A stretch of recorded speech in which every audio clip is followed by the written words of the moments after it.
and A24 was in the house that night, and they saw the film and responded to it. We did 3 significant page 1 rewrites of this script, really kind of through instinct. I can't really explain it, but I wrote Coleman Domingo as Divine G into my notebook. It's a constant reminder to the people who are incarcerated of the world moving by and that they're sort of staying in the same place.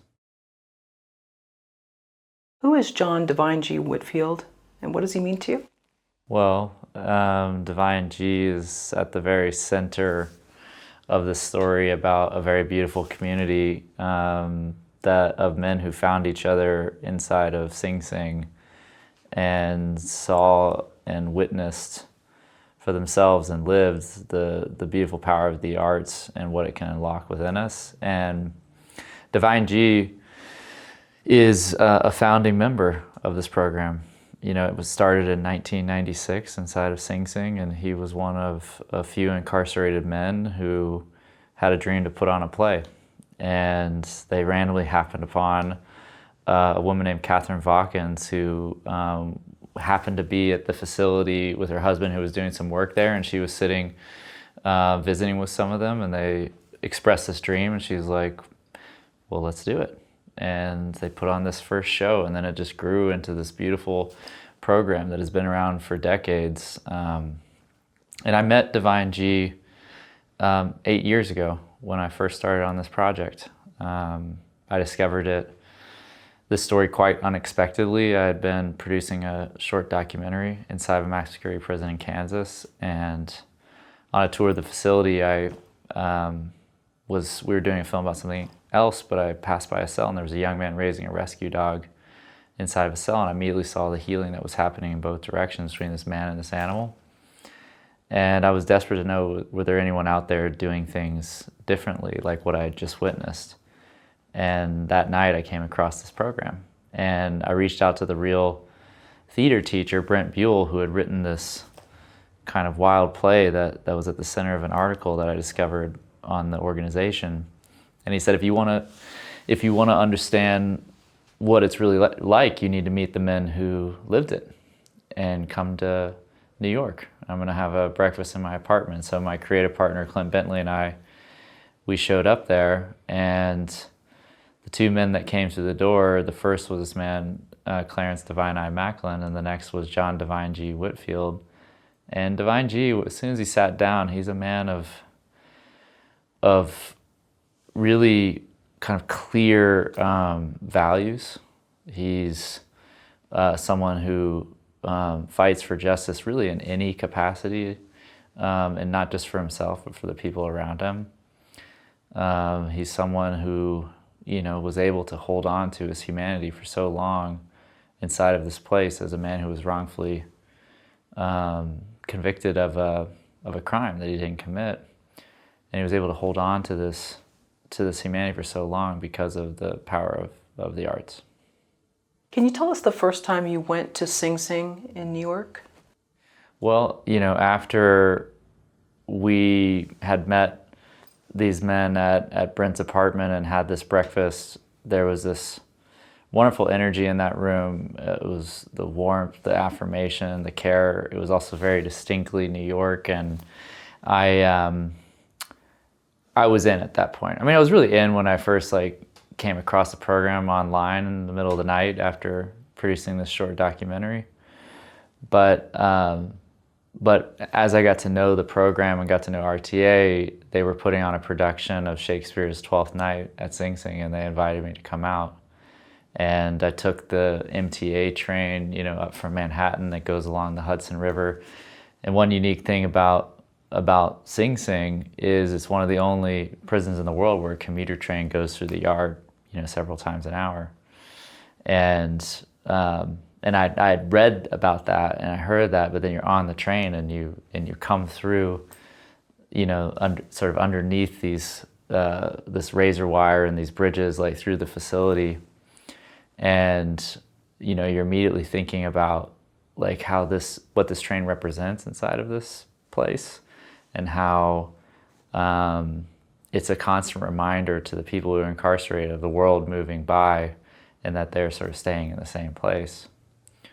And, you know, when you go to a performance there, you go through the security and you turn in your phone and you go through all this, and then you go through these successive gates that kind of close behind you. And then you come into this room where there's now a stage, you know, that is before you, and a show kind of begins, and you're completely transported. You know, you kind of forget the walls around you and the razor wire, and you're just in the presence of these beautiful storytellers. Divine G has said that RTA has put people who are incarcerated in a position to find love in a place filled with hate. Can we talk more about this program? Sure. I mean, I don't know that I could say it better than Divine G. That's often the case when I'm around him. He's an amazing storyteller and writer in his own right. But, you know, the power of this work within the program is through what we might all see as like a fairly simple process, putting on a show, you know, from casting to opening night. The sort of transformative growth that can happen through that work of, you know, when an actor is playing a character, it's about sort of stepping outside of yourself and into someone else's shoes. And I think that's the first step towards empathy. And empathy, I think, is the greatest driver of healing, of connection, of you know, the process that we need, and especially people who are incarcerated, who are either, you know, in a situation where they're trying to rediscover their humanity or hold on to it in a place that's designed to break that down and you know, bring people to a place of being a number and not a human being. Is there anything from your visits at Sing Sing that'll stay with you for the rest of your life?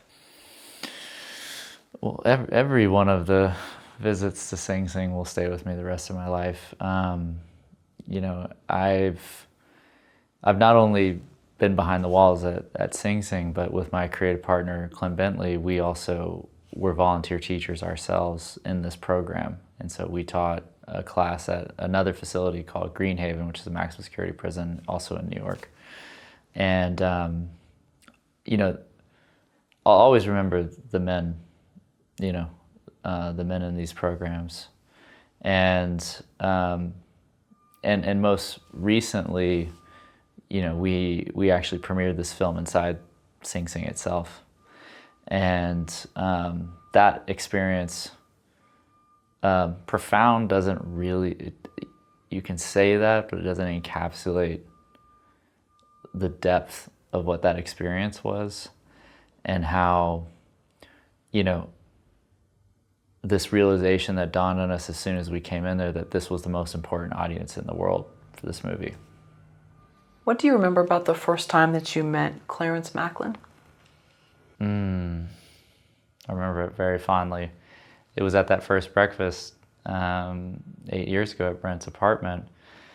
You know, and he was the first man to walk through the door that morning.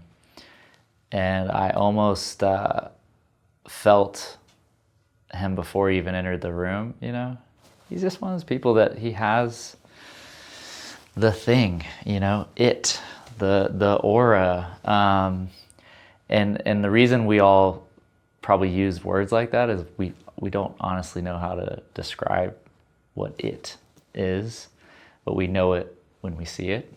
And it's a presence, you know? And I think if I were to break down his presence, there is extraordinary charisma, there's joy and humor, you know, and wit, but there's also a lot of depth. He's a highly intelligent person. He's an observer. He watches everything, and is such a student of the human experience. And he takes all that in, and he can also synthesize his own experiences and the things he witnesses into a form of poetry when he speaks. But it feels like anyone can hear it, you know, no matter who you are or where you come from. Is that something you witnessed with a lot of the men in these programs? Is that they were observers? Maybe their upbringing taught them that they had to be keen and like, always. I mean, as a survival or something. Yeah. I don't know. You know, I will say that Clarence, despite like what other common ground might be from our alumni, he's just different. You know, I never met anyone like him. He has it. Can you tell us about the day that you offered Clarence Macklin the role in Sing Sing? When I first met him, I was like, well, this guy's a star. You know, he's got to be in the film. But we didn't know what the focus of the story was gonna. It took those years to finally come to the place where it was going to be about this friendship. And once it was a friendship between Divine G and Divine I, there was no one else who could play Divine I. But Divine I, just like there was no one else who could play Divine G but Coleman. You know, those were like certainties. You know, it was so clear.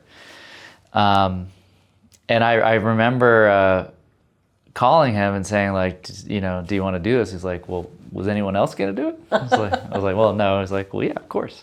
And he also was like, you know, I was like, do you want to be in front of the camera, you know, and play this character? And he was like, I don't want to just be in front of the camera. I want to be in front of it, behind it, in between it. And and I mean, he really committed to that. He loved every aspect of the process, from the work he did on the script with us, with his story credit, to as an executive producer and also star. Of your core cast, I believe you have 13 alumni from the program. When did you decide the movie would be a mosaic of these different men? I mean, really early on, over 8 years ago, when we were aware of the immense talent in the program, we always wanted that to be a feature of the project. But with time, we only grew more confident that it should be an essential driving force of the project. And also, from when we first had this idea to make this film, we made another film called Jockey that my creative partner Clint directed. And that movie, you know, and me being in a more supporting position and being on set for that, seeing the power of what happened when we brought 3 established actors onto a live working racetrack, and the rest of that cast were real trainers and jockeys and people of that community. And that alchemy of what's happening in this place between people with all this technique and training and then people who have really lived the story that you're telling, there is a beautiful dance that's happening there that makes it more than the sum of its parts. And through that experience, I was like, the things that we were trying in Jockey there, I was like, let's double down on Sing Sing. Let's go all in. Let's put all our chips on this and make it, you know, the beating heart of the story. And you'd done something similar, correct, with the Border Patrol film that you did? You know, with Transpecos, we were first, it was like more of an inkling. I mean, we were in the real setting, but it was primarily, you know, trained actors that we brought on. But there were a few times that we would just be like driving down the road in Dimming, New Mexico, and see some really interesting face, you know, behind the wheel of an old pickup truck, and we'd sort of like almost run them off the road and say, you know, do you want to come be in a movie? How soon into your visits to Sing Sing did your writing process begin? We had begun the writing process kind of in earnest after we had this first breakfast at Brent's apartment. And I think, you know, I mean, this was six years of development. And so the timeline is long and varied, but, you know, a big part of the development was kind of happening in time with, you know, our own education in the program and also our own moral education in terms of learning about, you know, what this program's actually doing and also how that could inform our own process and how our process would mirror that. We really struggled for many years to capture what it felt like when we were really inside and when we were really around these men, because there was this very palpable, amazing energy that was shared in these spaces, so vulnerable, so open, no masks. And whenever we would go away and try and write it and go be the filmmakers and put it on the page, it always kind of fell short of what the room really felt like. And the big breakthrough for us was when we finally were able to allow our writing process to mirror how the program actually operates, which is really as a community. And so what that means and looked like was like we had to expand our circle. It couldn't be just Clint and I putting this on a page. We needed to open the room up and bring the people who really lived it into the process. And once we did that, then the magic really started to happen. How are you so patient in developing your stories? It comes a bit with experience, but a big thing that we have kind of discovered for ourselves is that we want to tell stories from the dirt up, and I think what that means is we just care a lot about the communities we're working within. We want to pull the curtain and come behind a place, and we know that process of discovery can take time. We always want it to be faster, but a movie also will tell you when the time is right, and also tell you when it's not, sometimes forcefully. And I think within that, we're learning to find this path of like not trying to jam a story onto a world, and force it onto a world. A big thing for us is allowing the story to kind of reveal itself to us through the relationships we form with the people who really kind of live within this space. And if you can have patience for that, and if you're willing to listen first, you'll hear the most amazing things. And so did the movie show you that it was ready to be made? You said it 6 years in. 6 years, yeah. Were there any times when it might have stuttered out, or it was sort of plenty. Yeah, I mean, we did 3 significant page 1 rewrites of this script. And whenever you get to the point where it's like, oh, we need to start over again, those are hard truths, to embrace. But when it's like there's a better way to do this. With the 3 page 1 rewrites that you did, what feedback were you getting, and where would you take it to sort of be passed around so that other people could give you notes on it? Well, what was challenging about this writing process, at its core, the most difficult thing is that you can make a movie about every one of the men that we met. And so at first we wanted to do all of that. And so we put so much into the story, and it mirrored a lot of the original article, which was, more of a broad ensemble. And the feedback we got, and that largely is, we keep like sort of a trusted group of friends, of collaborators that we've known over the years who see our stuff very, very early on. And then kind of based on how that is resonating, then you finally work towards a place of like, are you going to expose as potential partners and actors and all of that? But what we were seeing ourselves and what the feedback we were getting was there was no one to attach to, it was too broad. And so the next draft, we swung to the complete opposite end of the spectrum, and we made it a very, very tight subjective point of view and created a composite character of many of the men we met, because we're still trying to do everything, but just do it through one character and tell the sort of one man's journey through the program. But what we learned through that was that it was too narrow now, because it's really the story of a community. And the final breakthrough was and when I was like, the time is right, is when we arrived at, oh, this is the story of a friendship of these 2 men who couldn't have been more different from each other, but because of this program became closer in family. And that's between this real life friendship of men we knew, Divine I and Divine G. How much do you believe in the words, trust the process?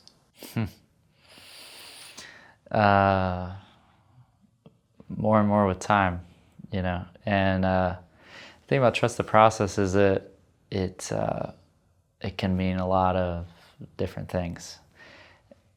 It can be very overtly like trust the process. It's kind of a show until opening night, and in the filmmaking process, like through production until you get to that final cut. But I've heard other examples of that. Most specifically, I think of Sean Dino Johnson in our film, who says, trust the process to me means that people who shouldn't fit together somehow find a way to fit together, and I love that probably the most. How do you trust the process when the system is broken?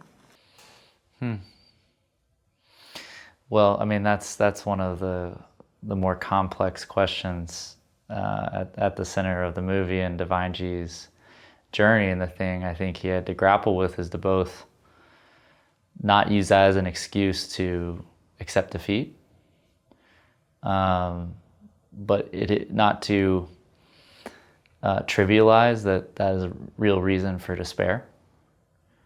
And yet, despite all that, what can you do? There's a line in the film where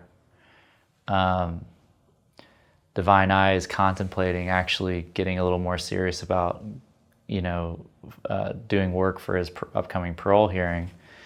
And a big thing that's keeping him from doing that is not having faith in the system. And finally he's starting to think like, maybe I'll give it a shot, because the way Divine G is encouraging him to do that. And he's like, well, what, I do all of this and it doesn't work?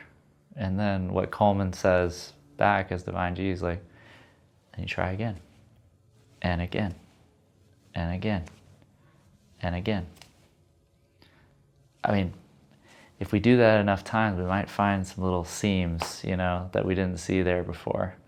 And if we're paying attention, from those cracks, like, we might be able to stick a fist through it, or maybe at least a flower. And that's an important scene that leads to Divine G's journey as a character in the film, but we'll keep it at that. Yeah. You said previously that the tone for Sing Sing was something you wanted to make sure was correct. How did you grapple with that? Yeah, I mean, tone is so elusive, and I think tone is also ties to another thing about filmmaking that's also hard to define, which is taste, and people, which is sort of like your filter that you kind of think through a lot of decisions. But I found the tone when I first read that Esquire piece all those years ago was like so inviting, of just this warm playfulness of doing this work in this dark environment, like the juggle of that and the dance of that, just felt really alive to me, and I always wanted the movie to kind of hold a delicate balance of like happy, sad, and that humor kind of can coexist in the same scene as something that, kind of hits you in the gut, and I think but it also feels like a very narrow tightrope, because like with this project specifically, I think one thing we were constantly walking very carefully is like, it was a very tightrope walk of tone, because you could fall over here and be too dour and almost, or even gratuitous, in terms of those tropes that are waiting like sharks in the water. And then if you fall over this end of the tightrope, it could be too sentimental, and cheesy. And so that were like the guardrails that we were constantly trying to navigate and, zig where someone else would have zagged. Yeah, I like that happy, sad. Mm-hmm. Did you think about who the audience might be for Sing Sing? Well, the kind of cool thing about the project is really we were thinking about just the audience of one, and I mean like the audience of one, meaning like our community making the film, was like, what did we want to see, and what gave us joy, and what made us feel good, and what inspired us, and what challenged us. And if you, this is again like process versus result, kind of comes back to that, the sides of the mountains, sustaining life is like, that's the beautiful thing about art. I remember Bong Joon-ho said, like, the most specific is the most universal. And we knew that just this story we were telling on the ground in New York, together as this community, was moving us significantly. And you have a lot of confidence that if it can do that, then it can extend beyond that and reach the world. How many years of working on the project did you then attach Colman Domingo as the main actor? We, I mean, when a movie's time is right happens when we finally landed on that it would be a story of this friendship, and that breakthrough was like kind of brought a very complete picture of what that story could look like. I had this kind of revelation with the story, and opened up a notebook and wrote in about 10 minutes this treatment that were the kind of major plot points that are now in the movie that you see. And at the end of that, in my journal, I just really kind of through instinct, I can't really explain it, but I wrote Colman Domingo as Divine G into my notebook. And we ended up, through my manager, reached out to his team and just shared this Esquire article. And a few months later, it was in February of 2022, his team wanted to set a meeting for us to meet him. And so Clint and I got on Zoom with him, and he was like, I just read the article. I've got a million questions for you. And we were like, well, we found that article 6 years ago, and let us tell you what's happened since then. And told him the story of our journey with the project and the experiences we had and what this new story was going to be. And he was listening, and he was like, I'm realizing at this point in my career, there are some projects that are seeking you to teach you something. You don't know what it is, you just know that it's trying to. And I'm saying yes to that at this point in my life. And so he came on board our project on the first Zoom, and we didn't actually have that new script yet. We hadn't started writing it. And I think that was part of what was attracted to him, because we said that we really want you to come into this process with us and bring not just yourself as an actor, but yourself as a producer. He's a playwright, he's a director, he has so many gifts. He's a theater teacher, and all of that could come in and help inform not just the character he was building, but the broader movie that we were trying to tell. He really came in at the new ground level, the 6 years in ground level, and the movie wouldn't be what it is without him. Yeah, that's the part I was just going to bring up, what you said about how Colman Domingo says he believes where you are in your life, your art will meet you. And it sounds like the same is true for you as well, you and your producing partner. Yeah, again, if you're listening for it, if you become make yourself available to it, it will show itself to you. For the role of Divine G, was Colman Domingo the first actor that you reached out to? The first and only. I mean, when I wrote his name down in that notebook, it was as if you're putting on page there could be no one else. Yeah, and I didn't know how we could. I'd never met him before, and I didn't have a relationship to him. I didn't know how that would happen, but I just knew that it was supposed to happen. And had he already filmed Rustin at this point? No, he had filmed like a big chunk of it in the fall, but he had to come back and do reshoots, like the big Washington Mall scene, because it required so many logistics to pull that off.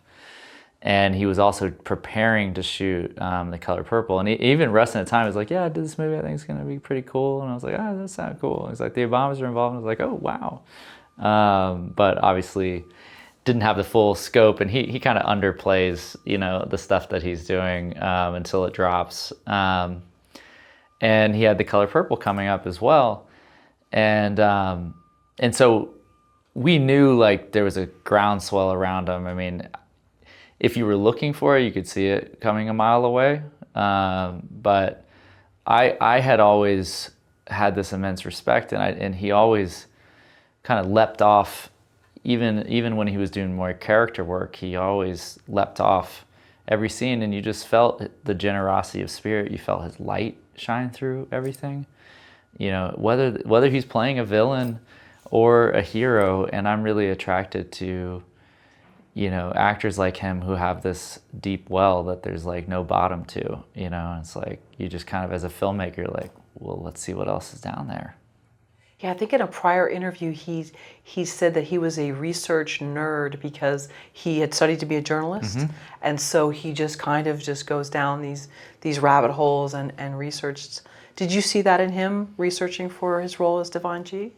Well, without question. I mean, he's someone who values both studying through text, you know, but as well as like us, we spend a lot of time just doing observational work through relationship, through conversation, and he learns a ton that way. And, you know, we had established access for him both through Divine Eye, played by Clarence Divine Eye Macklin, where there was a very extensive Zoom rehearsal process that was also conversation as well, and sharing stories from their lives and he was sort of deriving a lot from that, and also learning about his relationship with Divine G through Divine G's friend. And then we also had conversations set up between him and Divine G.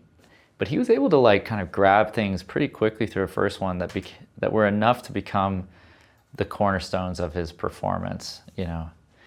And he was, you know, which is a hard thing to do, is to both honor this real man, but allow it to be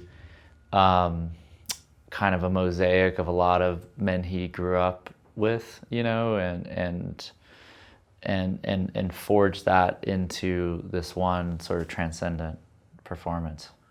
We have a quote from your producer, Monique Walton.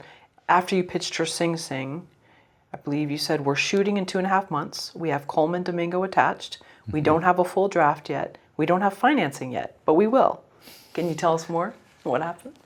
That did happen. Yeah. The pace was aggressive, you know, and I think that was also part of her hesitancy in joining up. But there was also an inevitability that was kind of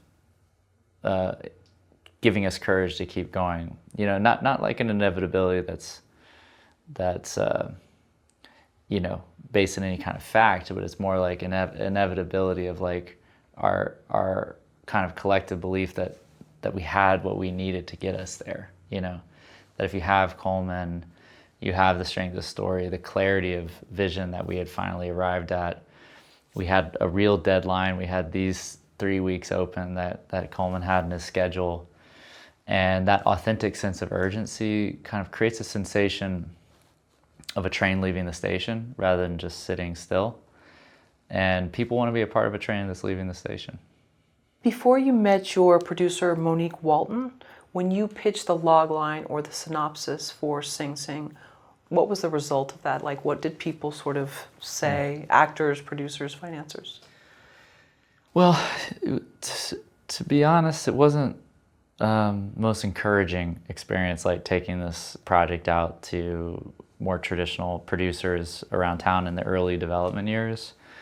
If anyone really had any interest at all, they would oftentimes want to bend it back to conform to a lot of the tropes and stereotypes that are already in a lot of these prison films, and also we didn't really see it as a prison film. You know, we saw it as something bigger than that, and that about this human story that happened to take place inside of this facility, which makes even more, because it's taking place in here, it makes an even more urgent case for the work that's actually happening in this program. You know, that could happen anywhere, but if it can happen here, it can happen anywhere. People didn't really get that, you know, and you know, then when you do meet someone like Monique who has a shared value system to you, has a shared belief in the power of community storytelling, with her creative partner, Annie Silverstein, they had done a movie called Bull that had integrated established actors with first-time actors, and so there was so much in common. And I had lived in the same city as her for a long time, but our circles had never actually crossed in the film scene in Austin, which was really strange to both of us. But then I just happened to have sublet her and her partner's office, and made it a mission to like revive their dying plant, even though I have no gardening skills to speak of. And we met up over a campfire after that experience, and just started talking about stories and how you could tell them better in a healthier way, in a fairer way, and then had asked her to come moderate a panel that Clint and I were doing at South by Southwest. And once we had asked her to moderate, Clint and I were already kind of plotting a bit of like, how can we get her to produce this film? And after moderating the panel, we took her out for kind of a celebratory drink, and we just ambushed her. You have to produce this movie with us. And it really connected with her, but she was like, give me a minute to think about it. She's a filmmaker who does not take the commitment lightly to join a film. If she, and that's part of, I think her character as well, is because if she's going to produce a film, she's going to give everything she has to it. And with that time, she really started thinking about how we wanted to do it, through the alumni involved, through the production financing model that we had in mind, through what she knew of Coleman and what the story was, and came back and jumped in with 2 feet with us. So there had been prior interest, but the tone and the tropes and the way they wanted to shape the characters was not something that you and your producing partner felt. Yeah, and it'd be generous to say that there was interest. If we got any feedback, after a pass, it would be around like what they hoped the script would have had in it, to make it more commercial or something. What was your pitch to Black Bear that helped secure, was it 70% funding? Well, Black Bear, and I've been talking about like the frustrations with the industry, and how, the people that we had shared earlier versions with and wanting it to conform. That's not the case with Black Bear. They were the first company that really saw what we saw. They just happened to see it very late in the game, because they got the script for Sing Sing 4 weeks before we started shooting. We had just arrived on the ground and began pre-production, but we didn't have the budget raised. A lot of that was from some development financing that we had been working with to develop the project, and my credit card. And and so Monique and I had arrived in New York. Black Bear and led by Teddy Schwartzman and Mike Heimler, read the script on a Friday, and we were on Zoom with them on a Monday night, and the next morning we had an offer to finance the picture. Yeah. Can we touch on the directing process and how you gave people the space to use their own words, be their own people? Sure. It's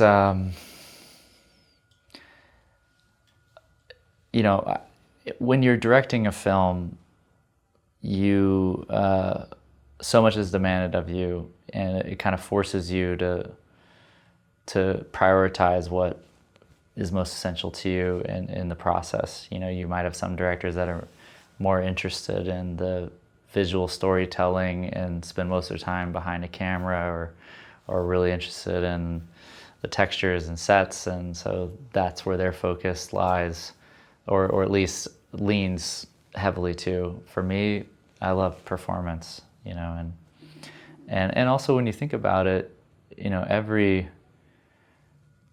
other craft on a movie has a department head who's leading that and responsible for it, except for the actors. The only department head over the actors is the director, and so that's where I want to spend my time. And I'm also really interested in just the long conversation you have with an actor in building their character across in the whole story, and how you can watch that come alive together, and also I love identifying an actor's process and what they need. Some actors may not want that space. Some might want a lot more structure, and need that and a playbook, and others might be far more experiential actors, and you don't want to overcook something and you want something to be real and pure in the moment. The hard part is how do those, very different styles that are not necessarily supportive of each other as process. How do you find harmony between those?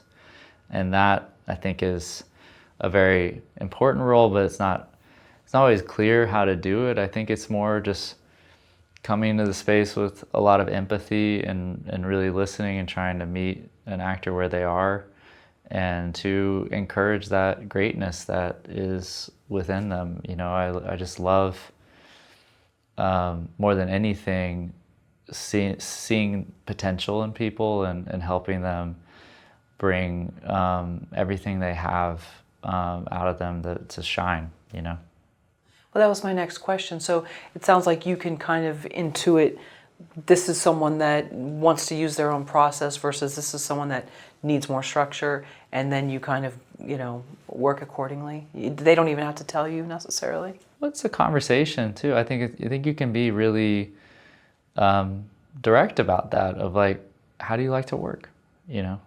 What do you need? Do you, in more basic terms, do you thrive on extensive rehearsals? Do you, do you like to talk through the work the night before in the hotel, and do you want to just show up on the day and just try one? I try not to be prescriptive and really be just open to, explore and try and listen. Were there moments on set when any of the actors were overcome with emotion, not necessarily for the scene, but where they were, how far they had come, and the realization that this film was happening, and they had been through so much, and now they've gotten to this amazing level on set? Yeah, it happened. I can think of many examples, but they're most clearly I can remember, the audition sequence we shoot in the movie kind of begins kind of warm and endearing and playful, and it migrates to almost like a confessional state, and these men are standing and looking right down the barrel of the lens and speaking directly to it, which takes a lot of vulnerability to do that. And there were times where what was happening in that moment was really personal. And we shot on film, and there were a few times where the mag would run out of film, but someone was still in the middle of sharing something.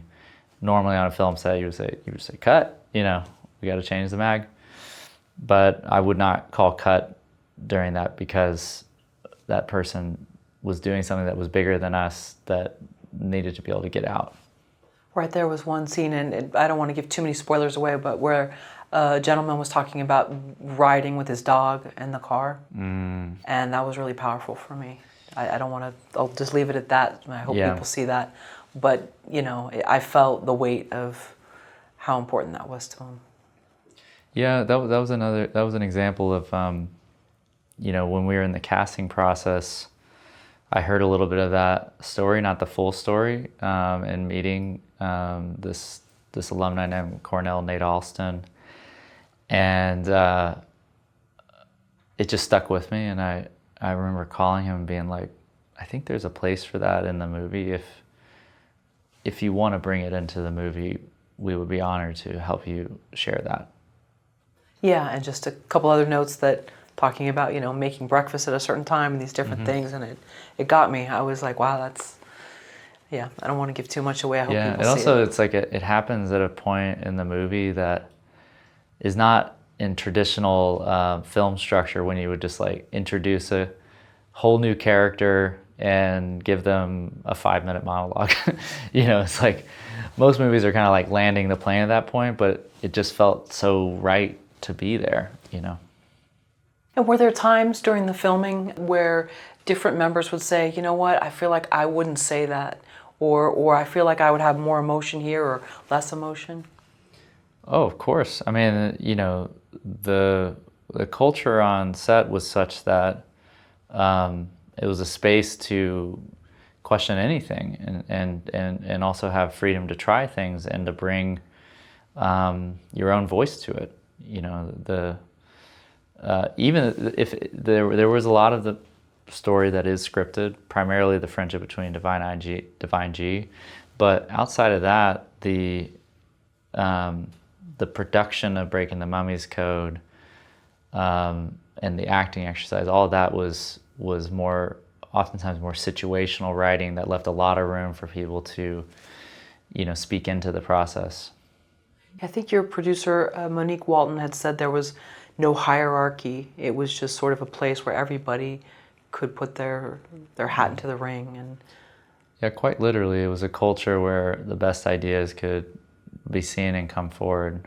And that commitment to a community process was really focused on at a molecular level. You know, it was not just from a writing and performance standpoint.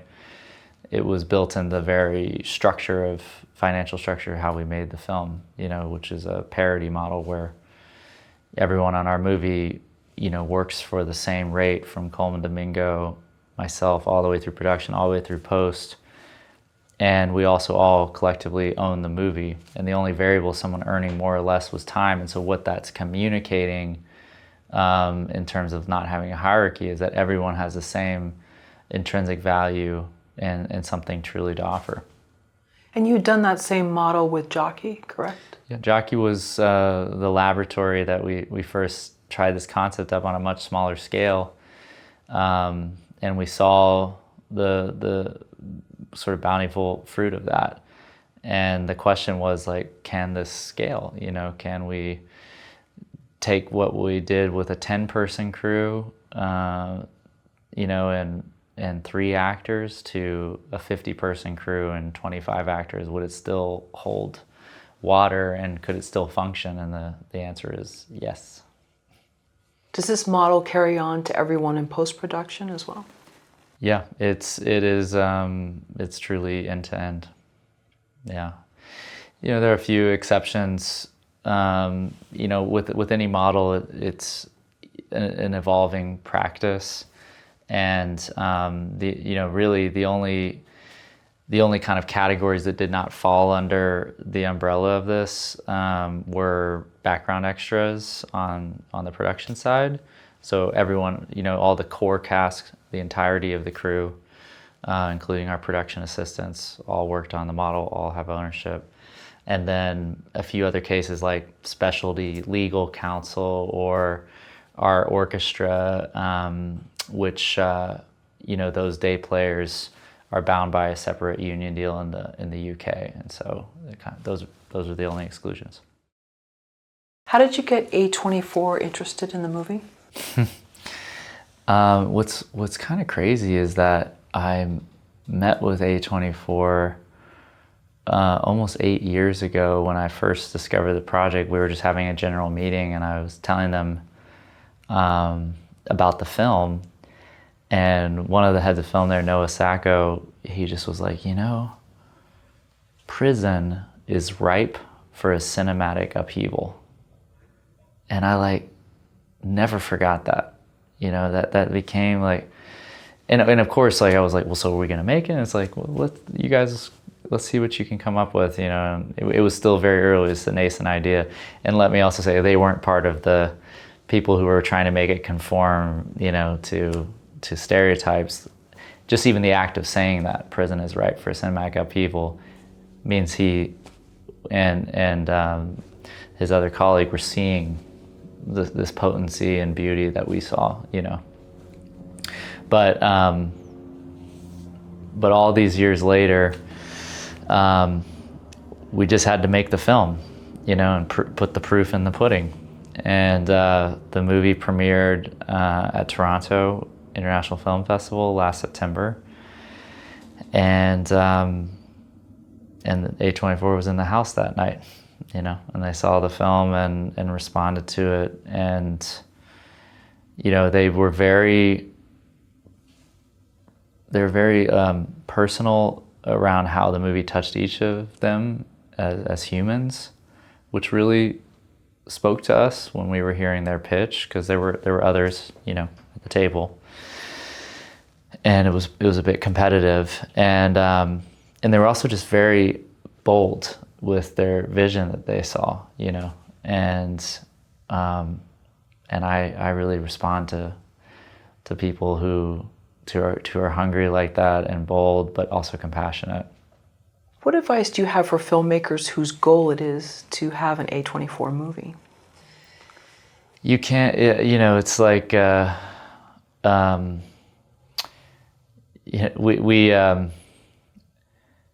we have a scene in Jockey where these wild horses show up on this river, and we knew that there were wild horses in this area, but you can't make them show up, you know. You just have to do the work and be in a place where they might be able to arrive. And I think it's like, I don't think anything we should do should be based on and fixated on the result itself. You know, it's about a focus on doing good work in the process. And you might be surprised who shows up to join you in that. Maybe that is A24, maybe that's another partner, maybe that's, you know, self-distribution and being out on the road yourself and four-walling theaters and the kind of whatever it takes to find an audience. You know, you can't kind of, you can't grip onto that end game too hard. You know, I remember this quote from reading Zen and the Art of Motorcycle Maintenance, like right when I was finishing college, which is the time when most people read that book, you know, when they're thinking very existentially. And I was traveling through Mexico. I you know, wasn't totally sure I was going to be a filmmaker, and I read this piece that I think maybe speaks to what I'm trying to say, which is that to live for some distant future goal is shallow. It's the sides of a mountain that sustain life, not the top. Does A24 have any involvement in getting Sing Sing screened in some of the prisons that you plan to show it in? Yes, and that vision, though, was really birthed by our alumni themselves. You know, they're the ones driving a vision for the impact that they hope to see, and a big thing at the core of that is that our alumni don't want to see one of the most essential audiences for this movie overlooked, you know, and that's incarcerated people. And so, yeah, you know, we've already had a premiere of the movie inside of Sing Sing, and in October we're one of the centerpiece films for the first ever film festival inside of a prison at San Quentin. And beyond that, we're already fielding a lot of interest to screen in prisons all over the country. And we don't want to just screen it. We want to create opportunities for our alumni to be there in the room for those screenings, to be able to sit and speak directly to these men and say, you know, keep doing the work. You know, there is a life outside of this for you that's waiting, that can be beautiful. The world needs you. Come home, do what it takes, and within that, create access to broader imagination for ideas of how someone can see themselves and where they can grow into, and hopefully that follows with more access to programs like this. We want to see programs like this multiply, you know, all over the country. It doesn't just have to be theater, you know, like there are so many tools, whether that's a rescue dog program or creative writing or debate or running a marathon or any of these things that can just help us reconnect with each other and find, you know, the capacity for healing. Yeah, and I think it's so important too, and I'm wondering what some of the feedback is. I remember as a young person being shown Scared Straight and being felt sort of shamed watching that. Nothing against that for the filmmakers, but just there wasn't a human element. It was, right, this is bad, you're bad, and this is what's going to happen to you if you continue down this path. And so what's some of the feedback you've received after people have watched it? From that are incarcerated? Correct, yeah. I think one, that it was honest, you know, and that was something very important to us, that it rang true, you know, and not just like factually and how the sets are, you know, the design of any, you know, thing or the wardrobe, but rang true on like a deeper emotional plane. And that a lot of our audiences have felt encouraged, you know, and see the success I think they see is that they see men who have traveled some of those same corridors. The fact that they're up on that screen in and of itself shows that sort of, you know, something really beautiful is possible.